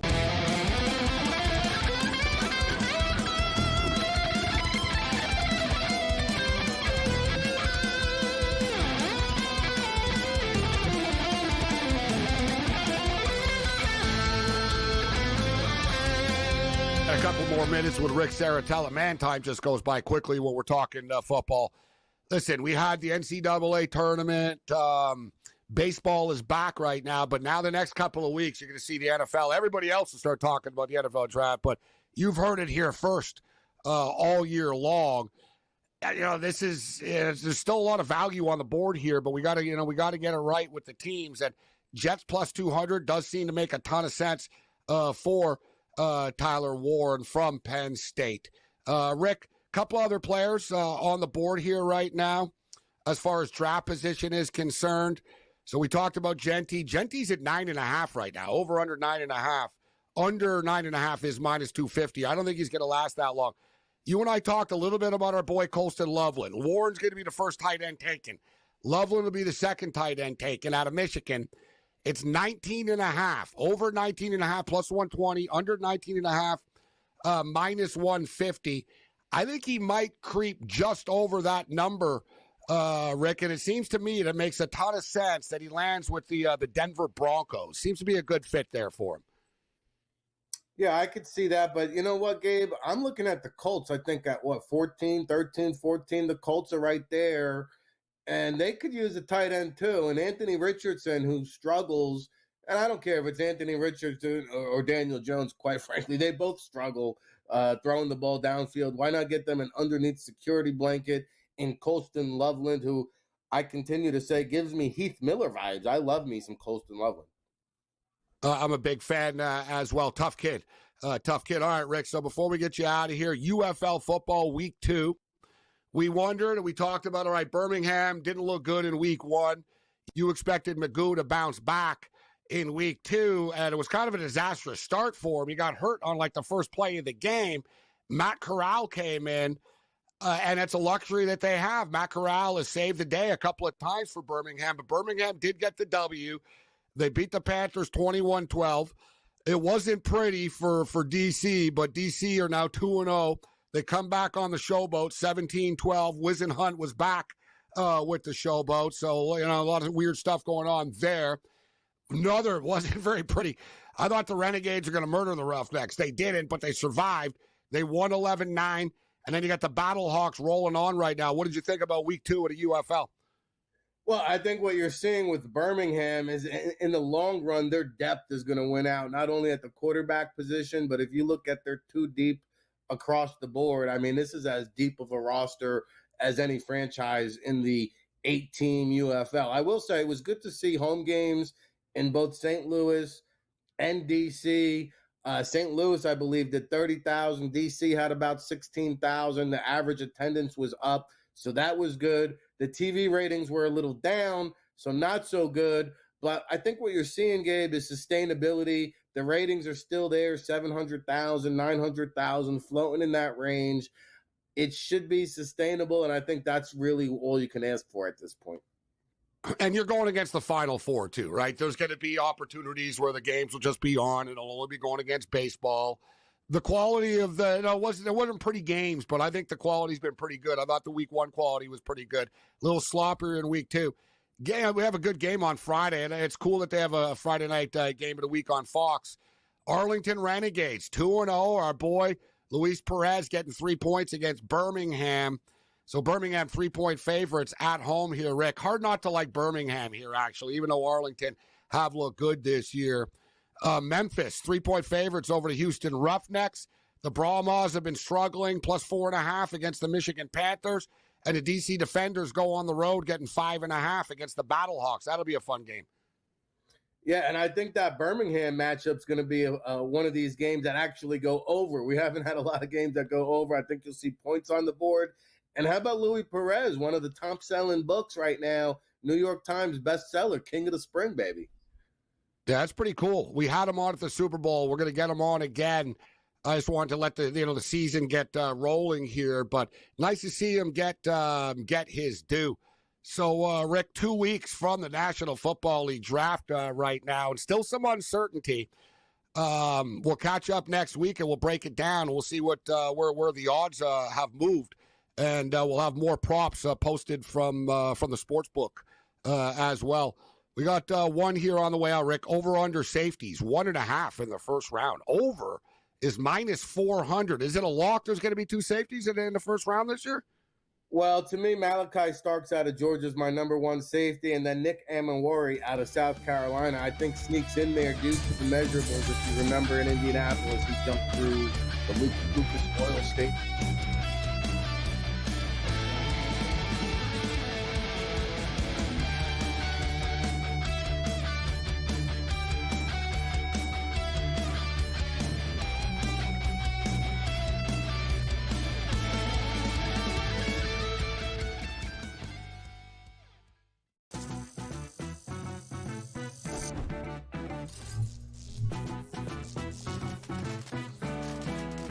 Did you know sportsbooks tend to draw up tighter bet lines for events that get even more bettors, like championship games or major matchups? My tip, try betting on less popular sports. You might have a better shot at beating those odds. Now, go get lucky. See you in Las Vegas. Let's get lucky. The two guys that can do it all. Too much electricity this morning. This is a good time. We're having a lot of fun. I had to do a triple take. Ka-ching! Why? Because of parity. I didn't mean to offend. Yeah, it's not going to happen. Load management is a dirty word. Let him rip. You know what? Circumstances provide the results. What? How do you do this once? Oh, Donnie, you got such a good show there. A network that is booming. The Early Line, only on SportsGrid. They won the game, and a lot of people, I think, are, prematurely writing them off. Like, I heard a lot of people say they're not even making the playoffs this year. What I give them credit for right now, Scott, I'm not going to pencil them to win the division yet. Let's see how they do. What I give the Red Sox credit for, and this sounds like silly, I give them credit for actually trying this year. Pharrell Coast to Coast, only on SportsGrid. Okay, what tools can you use to measure those things a bit?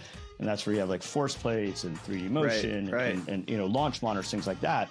But that's all just sort of like measuring what's happening. That doesn't necessarily explain why one guy's really good and another guy's not really good. And that's where there's still kind of like this ongoing, how do you like continue to do research to understand that better? And I think that's going to last well past my lifetime. The Smiley Show.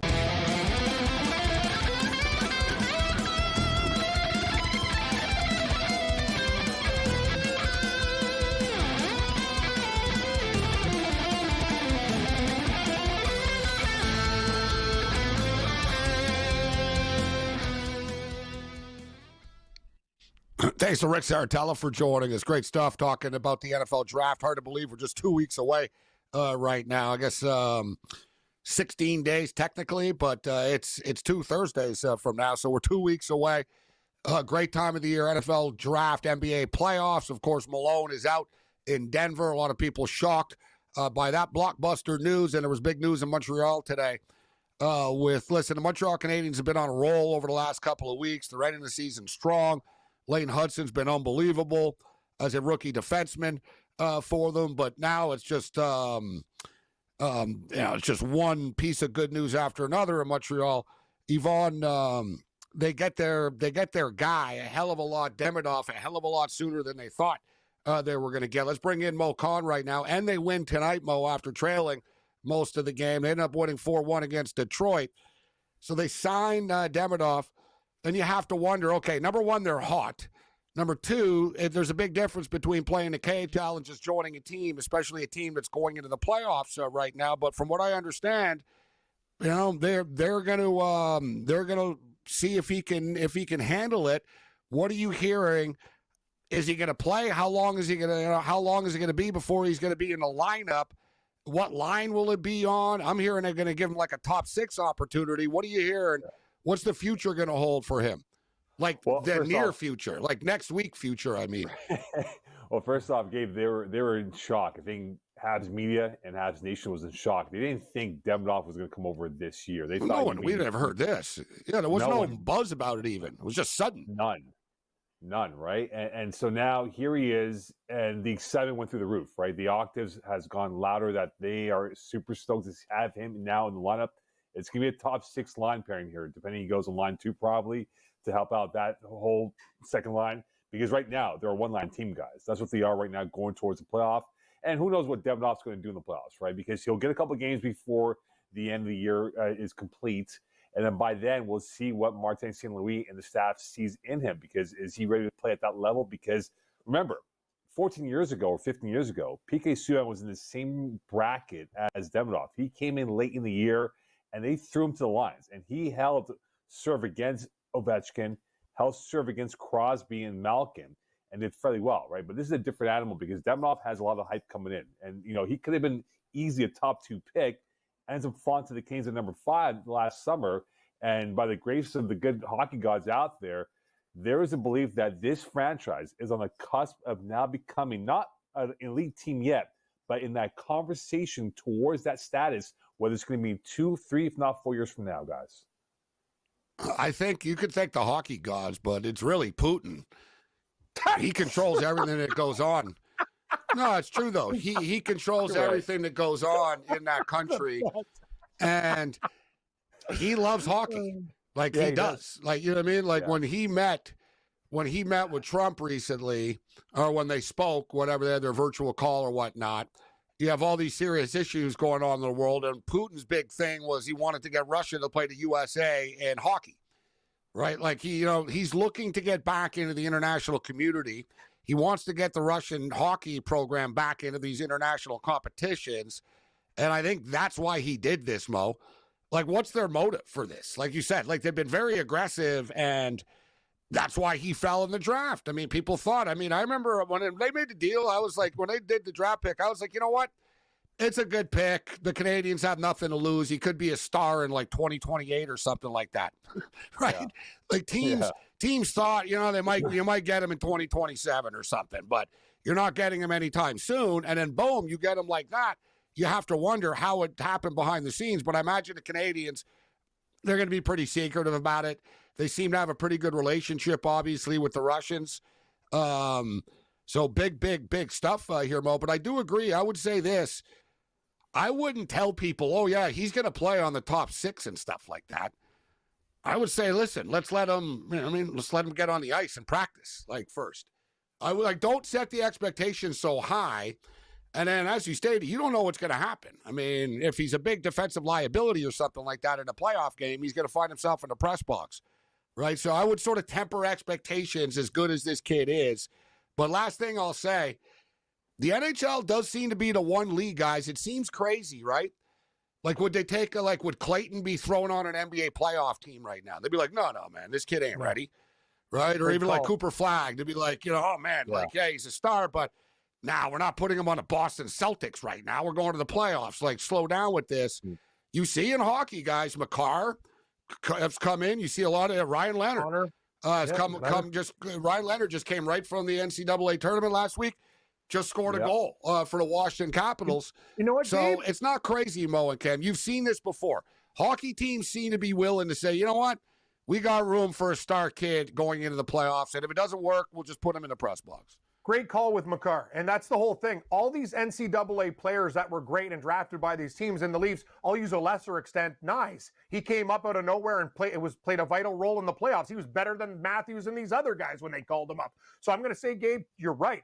And that's what they're doing now with these NCAA guys. If you're like a real good guy and you're sitting there going, you can take us over the top, some of them could hop in and then they get acclimated to the NHL. I don't know how it's going to be with the KHL, but we know one thing, this kid's got a skill set. So it's going to be interesting. And it's just another player on the Canadians who are on a heater right now. But you're right. It is the only sport. You can't do it like other sports. You can't just say, hey, man, I'm an amateur. I'm going to play like with the best golfers in the world or basketball to the NBA or whatever. Hockey, it works because if you're there and you play at these levels, you can get on a team and do damage like a lot of these kids did. Good point, Gabe. I'll say this quickly, guys. Remember, the Canadians took a lot of flack, internationally speaking, because they went to Russia to see Demidov earlier this year, right? And and they were the first NHL team to go into Russia under the current geopolitical climate that they're in right now. And people wonder, what were they doing in Russia? And you saw why. They were laying the groundwork, the inroads to get Demidov ready to come to Montreal. And surprise, surprise, he'll be in the lineup at some point, whether it's this week or next week. Exactly. And, that's why I don't think they're going to be too open about it. They'll just be like, listen, he's here now. It's done. But the Canadians is the one thing, look, when they drafted the other kid that Bettman said don't draft, right? They really don't seem to care, to be honest, Mo, about like the public opinion. You know what I'm saying? Like they did sort of get criticized, but no, it's true. They don't, right? They're trying to win. I guess you can give them credit for that. Like they're like, we're going to put this aside. But, like I said, you can't hold it against like a Russian hockey player, right? Because of what his country is doing, right? So I don't have a problem with it. The Canadians is a big get for them. But moving forward right now, man, the Canadians really do look like they're positioned, Mo, to be like the team to beat in a couple of years. They still have a couple of pieces to fill, obviously, but how many teams in the NHL have the amount of young talent that this team has? None, really. Not many. Quite frankly, when you add it up, like, all right, you look at San Jose, it's like, yeah, you've got a couple of really good young players, but it takes more than two. You know what I mean? The Canadians are stockpiling these blue chip players right now, man. It's hard to find defensemen. And they got the goalie Fowler in the pipeline, exactly. too, right? Got Fowler That's another the goalie, thing. too. There's a lot of things to like. Because to me, Montebo's good, but he's not that next level. Like, the Canadians winning a cup in 5 years or something, Mo, I don't think Montebo's the goalie. You know what I'm saying? They need a goalie. Yeah. Cam will be the guy. And here's the thing, though. Right now, the Habs are going to go to a pretty big offseason, guys. They'll have a plethora of draft picks to work with this summer, and they need a second-line center. And, I put out there Michael Haig, who they drafted last year from the University of Michigan, I think a Toronto kid. They could part ways with him because they have the depth now to say, look, we don't have a bare cupboard anymore. We can go get ourselves a legitimate second-line center because, guys, think about it right now. You have Hudson on a rookie deal, Deminoff on a rookie deal, right? You can kind of cash in on those cheaper contracts with a heavier, expensive salary. But the question now is, Hudson is going to be due a new salary after next season because he's on year 2 of his rookie deal moving towards year 3. Mo Khan in the house with us. All right, we'll get Mo's thoughts on the Houston Cougars collapse, Malone's demise in Denver, and the NFL draft that we're now just 2 weeks away. We got a 4-3 baseball game. The Orioles are coming back, and they have the bases loaded right now in the 7th inning.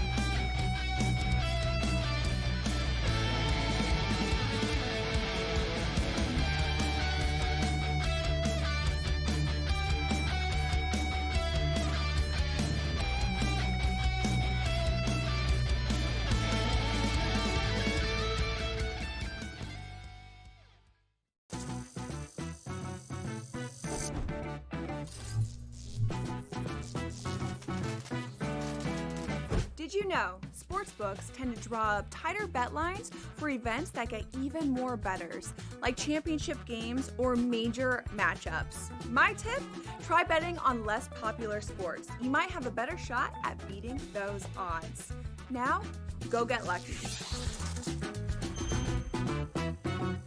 See you in Las Vegas. Let's get lucky. The two guys that can do it all. Too much electricity this morning. This is a good time. We're having a lot of fun. I had to do a triple take. Ka-ching! Why? Because of parity. I didn't mean to offend. Yeah, it's not going to happen. Load management is a dirty word. Let him rip. You know what?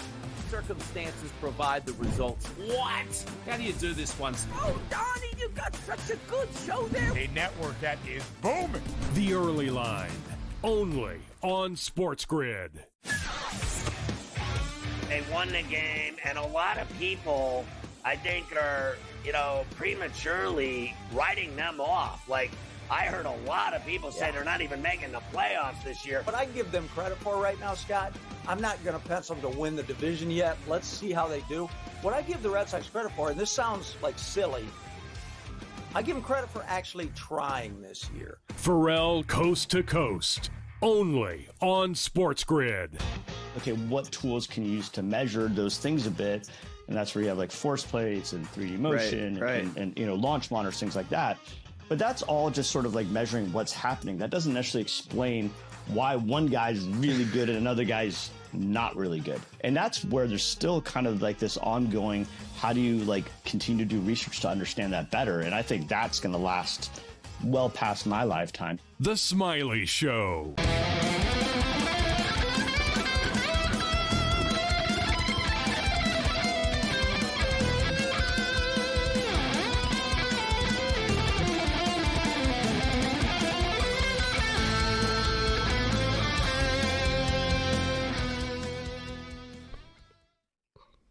This is SportsRage. I am Morency. A lot of stuff to get to. So Mo Khan in the house with us. Mo, get your thoughts on Malone getting fired in Denver. It's basically been reported that they were going to fire him after the playoffs anyway. So they figured, why not do it now? And maybe they get a shot in the arm because of the team chemistry. They've had a lot of problems there. Are you as surprised as everybody that Malone got fired along with the general manager as well in Denver? I think the timing is surprising, but I think we knew it was inevitable, right? Because you saw those last 6-7 weeks since the All-Star break, they're 11-13. They've not played their best basketball. They've given up more points on the defensive end. And, from the reports, the GM and Malone have not been talking since the championship run, right? They've had disagreements on player personnel issues, allegedly talking behind each other's backs, and no conversation whatsoever, right? I think Kroenke saw an opportunity to say, look, we need to jolt this team up here and get them back on 2 feet here because they've not played their best basketball. And now they're kind of slipping and sliding on this 4-game losing streak. And you see how the West is now, guys, and how it's shaping up. They felt that, hey, we have to make a move now, and you have to think now for the future, right? For Jokic in particular, what is he thinking? Because they got his blessing to say, okay, move off of Malone and go into a different direction, but can they convince him to stay? Because now we're seeing a lot of memes out there that he and Luka Doncic might team up at some point, whether it's this offseason or next year, and become Laker teammates down the road. As you mentioned, Kroenke, too. So you got a GM and you have a coach who are both going to the ownership group and complaining about each other. Kroenke says, you know what, I'm going to get rid of both of you instead. So I know that is interesting there. But, you're right about the Nuggets in a sense, though, Mo. Like, what I don't understand is with Kroenke, he has money, obviously, but he operates each team differently, right? That family operates each team in its separate entity. And they haven't been anywhere near the luxury tax. That's the big thing. They don't want to sign players. So if you're Jokic, he doesn't seem to be one of those guys. I don't think like he's the type of guy to complain and say, you know what, I want out. I could see him retiring first almost and saying, I'm going to go be with my horses. Yeah. You know what I'm saying? Like, I don't really like see him. I don't know if he's going to complain, but he almost has a right to. Like the Nuggets have been pretty cheap. We'll put it that way. They don't want to spend money on players. They've got Jokic. They won their title, and they seem to be pretty complacent with it. And I saw today that we're talking about the owner basically told them, we're just trying to stabilize the franchise and keep the team here. And you think we can sign a bunch of stars. We can't. We lost money when we won a title. That's the thing, too, Cam, in the NBA. You don't get rewarded for winning. This is why, baseball teams don't try. You don't really get rewarded for winning, guys. I don't know if you guys saw Mark Cuban talking about it when he said why he sold the Mavericks. He goes, I'll tell you why I sold the Mavericks. He goes, I lost tens of millions of dollars every year with that team. He goes, I always tried to win. I gave people great deals on stuff. He goes, you still get ripped all the time. Everybody hates you. And he goes, I think he said he lost $300 million. He goes, I lost like $300 million over the years owning the Mavericks. You all think it was all some big party. He talked about luxury taxes, contracts. He talked about how he paid people well in the organization. What did he get for it, right? You end up losing money. I hate to be on the side of these billionaire guys, but the Cleveland Cavalier owner, same thing. Like he said, he goes, I make more money when LeBron wasn't here. And people kind of thought, you're insane. Why would you say that? You know why, Cam? Because he did. He wasn't paying LeBron $60 million a year. Exactly. And he's still getting the TV money, right? And then he talked about it. He goes, I got to get into the luxury tax and start paying these players. They lose money. They really do. It's fascinating. That's what do you think? And you don't think about things that way, but you're absolutely correct. You got guys. Well, I'm not feeling sorry for them, but if you're Kroenke, guys, it's like Walmart money and stuff, right? Exactly. Come on. What else they own? They own the Avalanche, the Nuggets, the Rams. Arsenal. Yeah, that's like Monty Burns' Cam's thing. I'm a little broke right now, and his ceiling collapses. Times are tough. That's going to the money pile. Yeah, I can see Malone getting frustrated, going, "Dear God, this guy owns like half the sports world," and I'm arguing with him about Aaron Gordon's contract. To that point, you know what I mean? A lot of the time, ownership of sports, it sounds great and like it's gravy, but that's the thing. That's how your empire is still there, but there's other things you can make more money on. Money makes money, right? Sports teams don't help rich people. Bottom line. Rich people are rich by not wanting to make other people rich. Thank you. If you're the Nuggets, are you going to have to Masai Ujiri? Yeah. If you're the Nuggets, are you going after Masai Ujiri because he's got connections to the Nuggets? Well, they already right? had him. And they had him, right? But the Nuggets, the Raptors and Ujiri have been kind of they have not done much. You might look for a reboot, right? And if you're Mike Malone, if you're the Raptors, do you say, look, here's a great coach. His dad coached us way back in the day in the expansion era. Why don't we bring in Michael Malone to toughen up this team to take us to the next step here? There's a lot of question marks for how this plays out. You want to throw the Raptors coach under the bus now, huh? Oh, Malone. geez, I thought like, about yeah, it too. Malone too. Just tear it up. Yeah, Brandon. Who is it? Brandon Malone, the first coach. Brandon Malone. The late Brandon Malone. Yeah, Brandon Malone. Yeah. And that's all these sons. Like that's who took over. Adelman's kid took over in Denver now. Yeah. Rick Adelman, former Portland Trailblazers kid, David Adelman will now coach the Denver Nuggets for the rest of the year. All right, Mo, we got about a minute here before we go to a break. What'd you think of last night's basketball game? Highest rated college basketball game final, actually, since 2019. For the record, the ratings were good. It's funny because people were complaining earlier, oh, there's no Cinderella. It's going to ruin college basketball. It's like, no, people want to watch Blue Bloods. Absolutely. It wasn't the prettiest game, but, man, Houston really let that championship get away from them, Mo. I thought Houston lost more than Florida won. Right, 9 straight possessions of not scoring a point. Last 4 possessions couldn't score, going to get shut off, right? And you think about it this way: their 5 losses have been by 5 points or less this year, 3 in overtime. So they played teams tough this year, guys. But when push came to shove, I thought Sampson just misjudged the whole process and how he looked at the final minute and a half of that ball game. And you saw they didn't come up with the goods, and now they're second place, and Florida's the national champions. It's a cold world. They really did. Like, you can't be more dominant, like you said. You lose 5 times by 5 points or less in a season. Like, you've never been dominated once all year, and you're on the wrong side of it when it's all said and done. All right, we'll wrap up on the other side with Mo Khan, Cam Stewart. Tomorrow we're going to hit the Masters. Countdown to tee-off is on. Yep.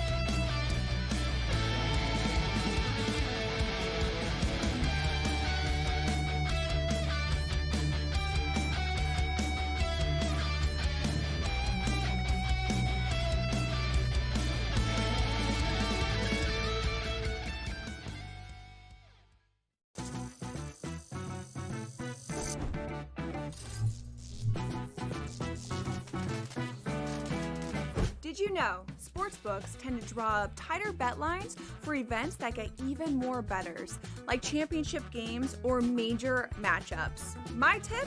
Try betting on less popular sports. You might have a better shot at beating those odds. Now, go get lucky. See you in Las Vegas. Let's get lucky. The 2 guys that can do it all. It's Too much electricity this morning. This is a good time. We're having a lot of fun. I had to do a triple take. Ka-ching! Why? Because of parity. I didn't mean to offend. Yeah, it's not going to happen. Load management is a dirty word. Let him rip. You know what? Circumstances provide the results. What? How do you do this one? Oh, Donnie, you got such a good show there. A network that is booming. The Early Line, only on SportsGrid. They won the game, and a lot of people, I think, are, prematurely writing them off. Like, I heard a lot of people say they're not even making the playoffs this year. But I give them credit for right now, Scott. I'm not going to pencil them to win the division yet. Let's see how they do. What I give the Red Sox credit for, and this sounds like silly, I give them credit for actually trying this year. Pharrell Coast to Coast, only on SportsGrid. Okay, what tools can you use to measure those things a bit? And that's where you have like force plates and 3D motion and launch monitors, things like that. But that's all just sort of like measuring what's happening. That doesn't necessarily explain why one guy's really good and another guy's not really good. And that's where there's still kind of like this ongoing, how do you like continue to do research to understand that better? And I think that's going to last well past my lifetime. The Smiley Show.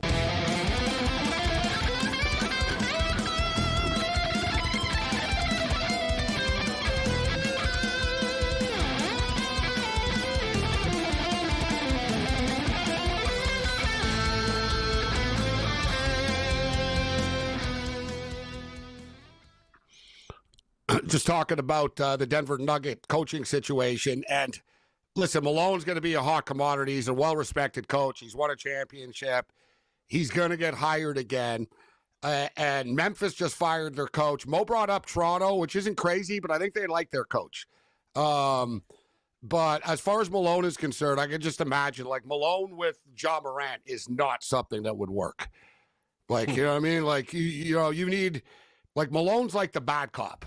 you need a good cop coach with Ja Morant and the Memphis Grizzlies. Like, you can't have a bad cop like type approach with that team in that room. It's going to backfire on you.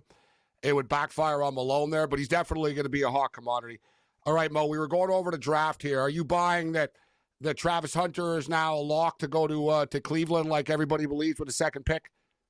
No, I don't think so. I think it's still some smoke. I think he doesn't get past the Giants at 3, but I think Abdul Carter, they want to really do a thorough assessment of his foot because remember, if he had no foot issues, we're talking about him being the number 2 pick, right? Abdul Carter is a game wrecker. And I think for the Browns right now in that division, in that conference, they need pass rushers, guys. You're going up against Josh Allen, Joe Burrow twice. You're going up against Lamar Jackson twice in your own division.